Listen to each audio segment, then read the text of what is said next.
All right, perhaps there might be some questions based on the slideshow, or before we move on. Comments? All right, well, what I'll try to do here is I'll throw out some ideas and some questions, and then perhaps we can address those.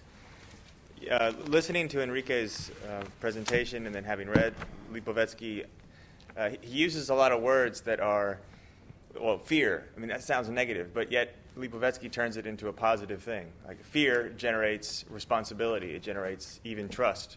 It generates co-responsibility. And then he uses the word seduction. And seduction is not, necessarily anything to do with carnal things, but it's more of seduction in the sense of distraction. When I had to learn this, when I had to learn the term seduction, I pictured myself being distracted. Okay, Clark, there's free coffee down the hall. I run. Oh, Clark, they're doing this. I run. My entire body, my entire social existence is being territorialized. It's being fragmented and dispersed. It's being atomized. And then also, at another level, all of society is being atomized. And so you get this kind of selfish harmony. And again, selfish normally has a bad connotation, but the way Lipovetsky manipulates the term, it makes it work. So I think that's another reason why a lot of other people don't like the guy, because he has such a command of the concepts. All right. Let me throw this out to you. We have a society that lives on, for, with, by change. How's change gonna, as a meta paradigm, as the big brother, as the big invisible hand? How is that gonna affect our actions, our meaning, our system of understanding, our social relations? What does that do? How does that affect us? How does it leave its mark? What do you guys think? Anyone? Mexico, Chapel Hill?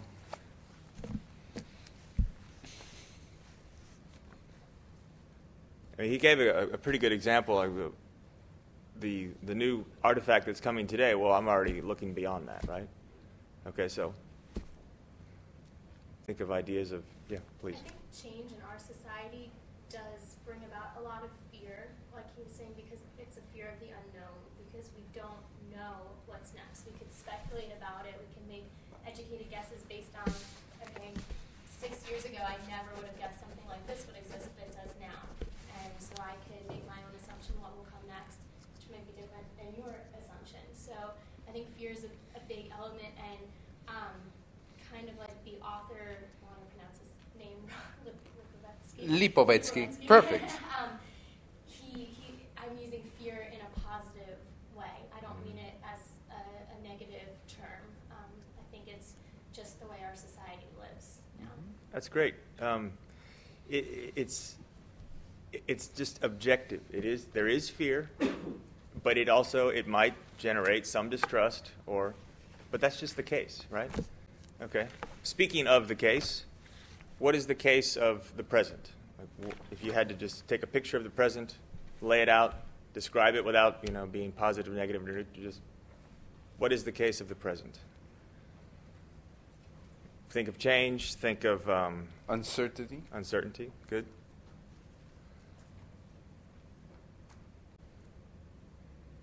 Think of present times. Yes. Well, it made me think of, like, in the reading that everyone's just kind of focusing on the future, like their own future, and so they kind of aren't really especially for college students and stuff. We're just trying to prepare for a job, prepare for whatever, and we're constantly having to think about that instead of just being the present. Great. Now, what our vision of the future, how we think of it now, has created the case that you just mentioned. Right? We are more responsible. What happened? How has our concept of the future changed from, let's say, 50 years ago until now, or even 20, 30 years ago to now? How do we conceive the future? Do you have plans for the next 10 years? Does any of you have plans for the next? Visualize what you're going to be doing in 10 years from now? Yeah, you do? Specific plans. Well, that means no plans then. What? If I be asked with that question when I was your age, I would have to answer, in 10 years, I see myself, blah, blah, blah, blah, blah, blah, blah. It could come true or maybe not. But I had to have a clear idea of what was going on with my life in 10 years. Can you have that clear idea today? What's going to be happening with you in the world in 10 years? No planning. You know, it's interesting because we know we should be responsible about the future, but then we also know that we're not going to be able, that the change will be happening so fast that even preparing for it is kind of, so we're preparing for things that don't exist. We're preparing with tools that don't exist yet. It's like walking with invisible legs or something. I don't know. It's bizarre. Well, you know, the reading mentioned that the future was something that used to be ideological. It will be better. You know, it was based on hope or a hope in science, technological innovations. Now the future has been brought to us. Has been brought to the present. Right, so our present time is extremely dense. It's not only brought the future to the present, but the present has brought what else to the present? The past. Can anybody expand on that? How is the past being brought to the present? It talks about this idea in the reading. We've become like this idea of public history that we like have this longing to be connected to the past, whether it be our family heritage, you know, family trees having this technology to determine like where we came from, or like this kind of this nostalgic longing for simpler times. I think it's a very powerful force in our society. Yeah, and what was that about Starbucks, or going to Elvis Presley's house, or going to the first Starbucks or the first McDonald's? I mean, that's almost like a living past because there's still Starbucks. That's the first one, but it's part of the market. It's a franchise. So is it the past, or is it the present, or is it the future? I mean, it's all been brought together. Yes. Like preserving our heritage, but at the same time, if we keep preserving absolutely everything with new museums opening, new collections opening, there's going to be no space and no room for anything else after that. So we're going to be stuck with preserving stuff that happened hundreds or however long ago and not preserve anything from the present. And so there's that whole idea. Yeah, there's physical space is going to be a problem. There's also going to be virtual space. That's a bad word, but because we know what that means. But space in the meta sense, okay?